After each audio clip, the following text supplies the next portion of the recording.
தமிழகத்தின் இன்றைய சூழ்நிலையில் ஜெயலலிதா முதலமைச்சராக வர வேண்டும் என மத்திய இணையமைச்சர் பொன் ராதாகிருஷ்ணன் தெரிவித்துள்ளார். சேலத்தில் நடைபெற்றுக் கொண்டிருக்கும் RSS சிறப்பு முகாமில் பங்கேற்ற பொன் ராதாகிருஷ்ணன் பின்னர் செய்தியாளர்களை சந்தித்தார். தமிழ்நாட்டிற்கு நல்லது நடக்க வேண்டும் என தாம் விரும்புவதாக தெரிவித்த அவர், அதிமுகவிற்கு இன்னும் ஓராண்டு ஆட்சிக்காலம் உள்ள நிலையில் துணிச்சல் மிக்க செயல்திறன் மிக்கவர் முதலமைச்சராக அமர வேண்டும் என்றார்.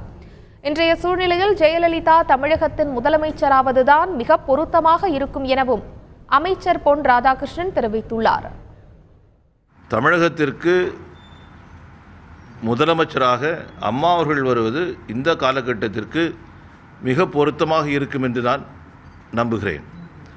தமிழகத்தின் வளர்ச்சிக்கு அது மிகப்பெரிய அளவில் உதவும் என்று நான் நம்புகிறேன். இப்போது அதில் நான் உறுதியாக நம்பிக்கையோடு இருக்கின்றேன்.